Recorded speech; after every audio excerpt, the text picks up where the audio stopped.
আমি খুশি খান রাঁধুনির রান্নাঘরে আপনাদের স্বাগতম। আসসালামু আলাইকুম গাইস, কেমন আছেন আপনারা সবাই? আশা করি ভালো আছেন, আমিও ভালো আছি। আজকে আমি রান্না করব ডিম দিয়ে আলু কাঁকরোলের ভাজি। চলুন দেখিয়ে দিই কি কি উপকরণ লাগছে। এখানে আমি আলু আর কাঁকরোল চিকন চিকন করে কেটে নিয়েছি, পেঁয়াজ কাঁচামরিচ কেটে নিয়েছি। এখন চুলায় একটা কড়াই বসিয়ে তেল দিয়ে দেব।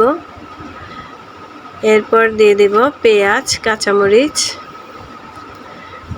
দিয়ে এখন আমি একটু নেড়ে চেড়ে দেব।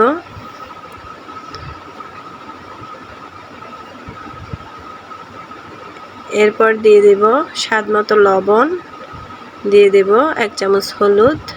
এখন সবগুলো উপকরণ নেড়ে চেড়ে কষিয়ে নেব। এরপর দিয়ে দেব পানি দিয়ে আমি আবারও নেড়ে চেড়ে ভালো করে কষিয়ে নেব।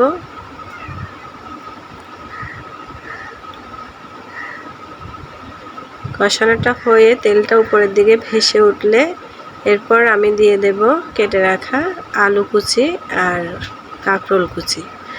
এখন ঢাকনা দিয়ে ঢেকে দেব। কিছুক্ষণ পর ঢাকনাটা খুলে ভাজিটা নেড়ে চেড়ে দিব।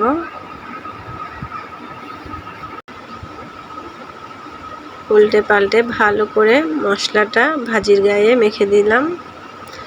এরপর আবারও ঢাকনা দিয়ে ঢেকে আরও কিছুক্ষণ রান্না করে নেব। কিছুক্ষণ পর ঢাকনাটা খুলে ভাজিটা নিচের দিকে হয়ে গেছে প্রায়। এখন নেড়ে চেড়ে দিচ্ছি। নাড়া হয়ে গেছে। এখন আমি একটা ডিম ভেঙে উপর থেকে দিয়ে দিব। এখন আমি ঢাকনা দিয়ে ঢেকে ডিমটা কিছুক্ষণের জন্য সিদ্ধ করে নেব।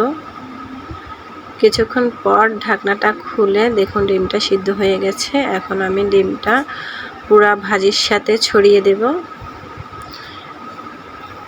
যাতে ভাজির গায়ে সম্পূর্ণভাবে লেগে যায়। এখন আমি আর ঢাকনা দেব না, এভাবে নাড়তে নাড়তে ভাজিটা রান্না করে নেব।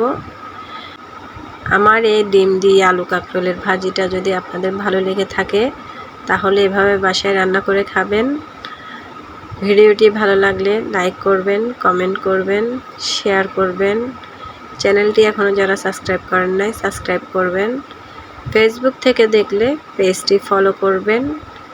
নিজে সুস্থ থাকবেন, বাচ্চাদের সুস্থ রাখবেন। আর আমার ভিডিওগুলো দেখে সুন্দর সুন্দর কমেন্ট করবেন। আল্লাহ হাফেজ।